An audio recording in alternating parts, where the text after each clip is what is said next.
ایھا الذین آمنوا ادخلوا فی السلم کافہ ولا تتبعوا خطوات الشیطان انہ لکم عدو مبین۔ قرآن میں اللہ کہتا ہے اے ایمان والو مکمل طور سے تم اسلام میں داخل ہو جاؤ، مکمل طور سے فی السلم کافہ، مکمل طور سے اسلام میں داخل ہو جاؤ، ولا تتبعوا خطوات الشیطان، اور شیطان کی تم پیروی مت کرو، شیطان کے نقش قدم پر مت چلو، شیطان کی باتیں مت مانو۔ کیوں؟ اس لیے اللہ کہتا ہے انہ لکم عدو مبین، قرآن کہتا ہے وہ تیرا کھلا ہوا دشمن ہے۔ عزیزان ملت اسلامیہ، کھلا دشمن کہا ہے، چھپا دشمن نہیں کہا، کیونکہ دشمن دو طرح کا ہوتا ہے، ایک دوست بن کر کے لوگ دشمنی کرتے ہیں اور ایک ڈائریکٹ سے کھل کر کے دشمنی کرتے ہیں۔ عزیزان ملت اسلامیہ، تو بعض دفعہ یہ دیکھا گیا ہے جو لوگ دوستی کر کر کے پیٹھ پیچھے دشمنی کرتے ہیں، پیٹھ میں چھوڑا بھونکنے کا کام کرتے ہیں، اس انسان کو پہچاننے میں تھوڑا سمے لگتا ہے، اس انسان کو سمجھنے میں سمے لگتا ہے، کافی وقت ان کے ساتھ دیا جاتا ہے، تب جا کر کے پتہ چلتا ہے، ایک نہیں کئی موقع پر ایسا ہوا، تب جا کر اس انسان کو احساس ہوتا ہے یہ میرا دوست نہیں ہے، یہ تو میرا دشمن ہے، اس نے میرے ساتھ دغا کی ہے، اس نے میرے ساتھ دھوکہ کیا ہے، اس نے میرے ساتھ یہ کیا ہے، اس نے میرے ساتھ وہ کیا ہے، یعنی کافی سمے دیا، کافی وقت بتایا، تب پتہ چلا نہیں یہ میرا دوست نہیں، یہ میرا دشمن ہے۔ لیکن ایک جب کھلا دشمن ہوتا ہے، انسان اس کو پہچاننے میں سمے نہیں لگاتا، انسان کو پہچاننے میں اسے وقت نہیں لگتا، بلکہ سامنے آیا دشمنی کی پہچان گیا یہ میرا کھلا ہوا دشمن ہے۔ قرآن کہتا ہے شیطان کے بارے میں اے لوگوں سنو یہ تمہارا کھلا ہوا دشمن ہے، لہذا تم اس کی بات نہ مانو۔ اللہ اکبر کبیرا کبیرہ۔ آپ جانتے ہیں یہ ہم سے دشمنی کہاں کہاں کرتا ہے، شیطان ہم سے کہاں کہاں ہمارے پیچھا رہتا ہے، یہی نہیں تاریخ میں آیا ہے انسان جب اپنی ماں کی گود میں جس وقت جنم لیتا ہے اس وقت سے لے کر کے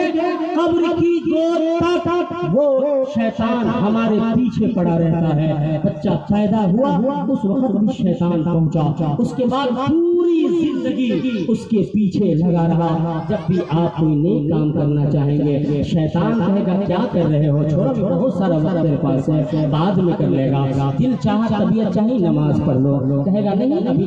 تو بالغ بھی نہیں ہوا ہے، بالغ ہو گیا چھوڑو بہت سارا سمے باقی ہے بعد میں پڑھ لے گا۔ اگر آپ پابند صلاۃ ہیں، وقت کے پابند ہیں، وقت سے آپ باجماعت نماز پڑھنے والے ہیں، اس کو بھی شیطان پیچھے پڑھ کر کے کہتا ہے ابھی چلو جماعت کا وقت ابھی، چلو ایک دو دن جماعت چھوٹ جائے گی تو کیا ہوگا، روزہ رکھنا چاہتے ہیں، شیطان کہتا ہے اتنی تیز بھوک لگے گی پیاس کی شدت نہیں برداشت کر پاؤ گے، کمزور ہو جاؤ گے، روزہ رکھنے نہیں دے گا۔ قرآن پڑھنے کا دل کر رہا ہے، طبیعت چاہتی ہے کہ بیٹھ کر کے 5 منٹ قرآن پاک کی تلاوت کر لیں، شیطان کہے گا چھوڑو بعد میں تلاوت کر لو گے۔ کوئی نیک کام کرنا چاہتے ہیں، درود شریف وغیرہ کرنا چاہتے ہیں، شیطان بھٹکانا شروع کر دے گا چلو بعد میں کر لو گے، کہ اسی طرح آپ قیاس کر لیں طرح طرح جو بھی نیک کام ہے انسان چاہتا ہے ہر موڑ پر شیطان پہنچ کر کے اسے بھٹکانے کی کوشش کرتا ہے، اسے بھٹکاتا ہے۔ نہیں جانتے یہ تو تجربے کی بات ہے، بے شمار بڑے لوگ بیٹھے ہیں جن کی زندگی کا تجربہ ہوگا، ایک انسان چوری کر لیا، ایک انسان کوئی گناہ کر لیا، لیکن اب کوئی دیکھا نہیں، اب کوئی اس پر شک کیا، شک کی بنیاد پر اسے بلایا گیا، اب وہ انسان اب سوچ ہی رہا تھا یعنی کہ اب میں فلاں شخص کے پاس جاؤں گا کچھ باتیں کہوں گا کچھ باتیں بولوں گا، شیطان آ کر کہتا ہے کیا سوچ رہا ہے، فوراً یہ بہانہ بنا دو میں تو اس وقت وہاں تھا ہی نہیں، اچانک ذہن میں اتنی اچھی باتیں آئی کہاں سے، اتنا اچھا خیال آیا کہاں سے، جھوٹ بولوا رہا ہے شیطان، یعنی ہم شیطان کے پیروکار بن گئے، ہم شیطان کے دوست بن گئے، ہم شیطان کی باتوں میں الجھ گئے۔ عزیزان ملت اسلامیہ، آخر منزل یہاں تک آتی ہے جب ایک انسان شیطان کے قبضے میں آ جاتا ہے، ایک انسان شیطان کے بہکاوے میں آ جاتا ہے، یہ شیطان کے پیروکار بن جاتا ہے۔ اب عالم کیا ہوتا ہے؟ عالم یہ ہوتا ہے کہ اس انسان کی روح مر جاتی ہے، زندگی ہی میں اس کی روح مر جاتی ہے۔ اب جب زندگی ہی میں روح مر جاتی ہے، اب عالم یہ ہوگا کہ اس انسان کو جب روح مر جاتی ہے، کوئی اچھی بات اسے اچھی محسوس نہیں ہوتی، اچھا کام اسے اچھا نہیں لگتا، اچھی باتیں اسے اچھی نہیں لگے گی، بلکہ اسے گرا محسوس ہوگا، بھاری پن محسوس ہوگا۔ کیا آپ نہیں جانتے؟ جب دیکھتے ہوں گے، آج یہ تجربے کی بات ہے کہ جب انسان مسجد میں پہنچتا ہے، وہاں انسان کو گھبراہٹ محسوس ہوتی ہے، چلو کتنی جلدی یہاں سے نکل جائے، قبرستان اچھی جگہ ہے، چلا گیا وہاں سے سوچتا کتنی جلدی یہاں سے بھاگو۔ اللہ اکبر کبیرہ کبیرہ پڑھے حدیث مقدسہ، اللہ کے رسول نے فرمایا ہے ان جگہوں میں سب سے اچھی جگہ کیا ہے؟ مسجد ہے، لیکن ان جگہوں میں سب سے بری جگہ کیا ہے؟ اللہ اکبر، اللہ کے رسول کہتے ہیں بازار ہے۔ تو کیا آپ نہیں دیکھتے بازار میں لوگ جی بھر کر کے رہتے ہیں، طبیعت بھر کر کے رہتے ہیں، وہاں طبیعت میں گھبراہٹ نہیں ہے، وہاں کوئی کسی طرح کا کوئی مسئلہ نہیں ہے، لیکن انسان جب مسجد میں پہنچتا ہے،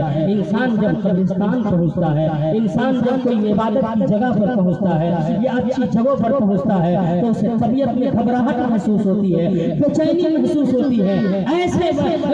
لوگوں کے بارے میں اللہ کے رسول نے فرمایا کہ شیطان کے وہ بہکاوے میں آ گیا، اس نے اپنے شیطان کو اپنا رہنما تسلیم کر لیا۔ اب عالم یہ ہوا کہ اس انسان کی روح مر جاتی ہے، اور جب روح مر جاتی ہے تو پھر انسان کو کوئی اچھا کام اچھا نہیں لگتا، بلکہ اس کا الٹا اسے محسوس ہوتا ہے۔ عزیزان ملت اسلامیہ، تو کہنے کا مطلب یہ ہے، قرآن کہتا ہے شیطان تیرا کھلا ہوا دشمن ہے، شیطان تیرا کھلا دشمن ہے، پوری زندگی پیچھے لگا رہتا ہے، پوری زندگی پیچھے لگا رہتا ہے۔ اب عالم یہ ہے، موت جب کڑی گھڑی وہ وقت آتا ہے، سمے آتا ہے، اللہ اکبر، جب انسان سے کم شدت کی تکلیف ہوتی ہے، پریشانی ہوتی ہے، ایسے عالم میں خلق سوچتا ہے۔ کیا آپ نہیں دیکھتے ہیں بعض دفعہ کسی کی زبان باہر آ جاتی ہے، انسان ایسے عالم میں شربت وغیرہ کا استعمال کرتا ہے کہ چلو آخری وقت ہے شربت پلایا جائے، اللہ اکبر، کیوں؟ اس لیے کہ شدت ہوتی ہے۔ ایسے عالم میں مصطفیٰ فرماتے ہیں شیطان اپنے ہاتھ میں دودھ اور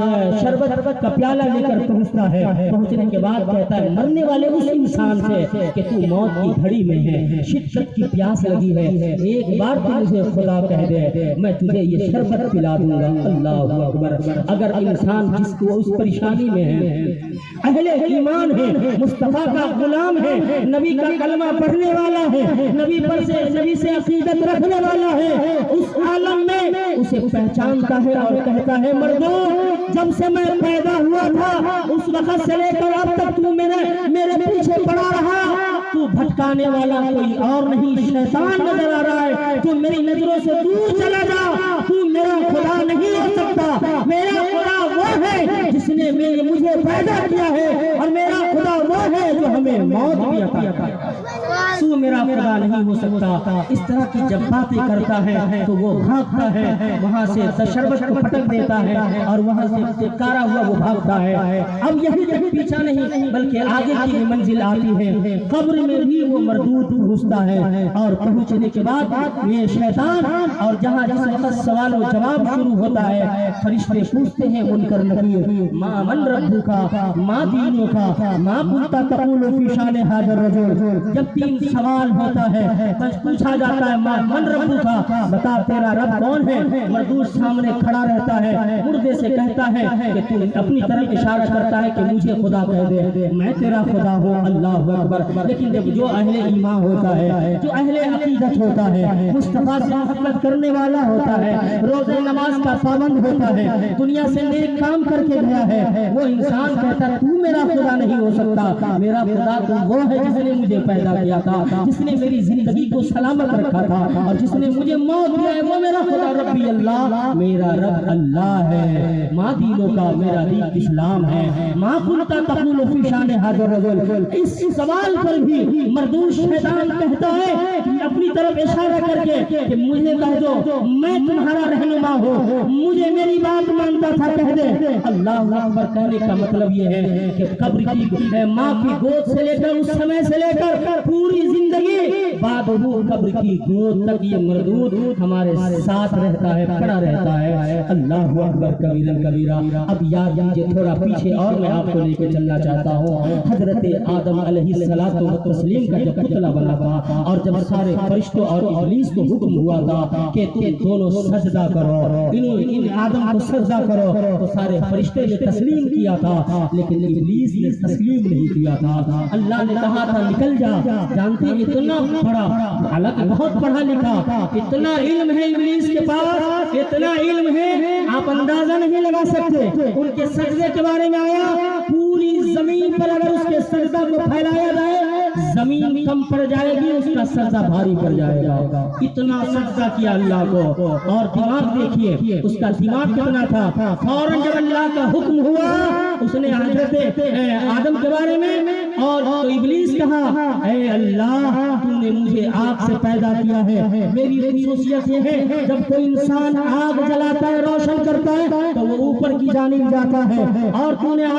آدم کو مٹی سے بنایا ہے، اس کی تخلیق تو نے مٹی سے کی ہے، اس کی اصلیت یہ ہے جب اس کو اوپر اچھالا جائے تو مٹی خود بخود نیچے آ جایا کرتی ہے۔ اللہ اکبر۔ کہا میری شان بلند ہے، میں اونچا ہوں، میں کبھی آدم کو سجدہ نہیں کروں گا۔ دماغ دیکھ لیجئے کتنا فطین والا دماغ لگایا، فطینیت کا دماغ وہیں سے شروع ہوا تھا۔ اللہ اکبر کبیرا کبیرا۔ اللہ رب العزت کی بات نہ مانی، رب نے کہا نکل جا میری جنت سے باہر، تو شیطان کے رجیم ہے، رجیم۔ آج ہم لوگ کرتے اعوذ باللہ من الشیطان الرجیم، رجیم مردود کو کہا جاتا ہے۔ رب نے پکار کر بھگایا تھا جنت سے، تو میری جنت سے نکل جا، تو نافرمان ہے نافرمان، تو نے میری بات نہ مانی ہے۔ اللہ اکبر کبیرا کبیرا۔ کہنے کا مطلب منشا یہ ہے اس سمے ابلیس نے کہا تھا اے مولا تو مجھے اپنی جنت سے نکال رہا ہے، سن لیکن ایک بات کی ہمیں اجازت دے دے، بہت پیاری بات میں بتانے جا رہا ہوں۔ ابلیس نے کہا تھا کہ سن مولا تم اپنی جنت سے مجھے نکال رہا ہے، میں میں کہا کرتے معلم الملائکہ تھا، معلم الملائکہ، ان فرشتوں کا میں استاد ہوں، لیکن اب تو مجھے جنت سے نکال رہا ہے، سن دھتکار کر کے نکال رہا ہے، لیکن میری ایک بات ہے۔ رب نے کہا بتا کیا تیری بات ہے؟ ابلیس نے کہا سن میں دنیا میں جاؤں گا تو میں تیرے نیک بندوں کو بھٹکاؤں گا، میں تمہارے بندوں کو بھٹکاؤں گا، اچھے راستے سے روکوں گا۔ رب نے کہا تھا جا اس بات کی تجھے اجازت ہے، میں تجھے اجازت دے رہا ہوں، لیکن سن لے جو میرا نیک بندہ ہوگا وہ کبھی تیرے بہکاوے میں نہیں آئے گا۔ یہ رب نے کہا تھا ابلیس سے جو میرا نیک بندہ ہوگا وہ کبھی تیرے بہکاوے میں نہیں آئے گا، تجھے اس بات کی اجازت ہے۔ عزیزان ملت اسلامیہ، قرآن کہتا ہے کہ وہ تیرا کھلا ہوا دشمن ہے، لہذا ہم سب کو چاہیے کہ شیطان کے مکر و فریب سے بچیں۔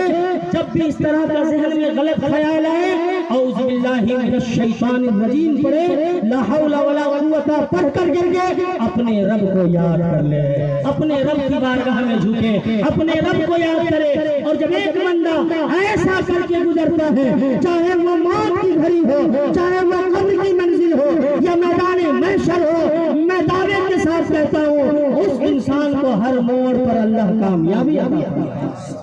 ہر موڑ پر کامیابی۔ درود پاک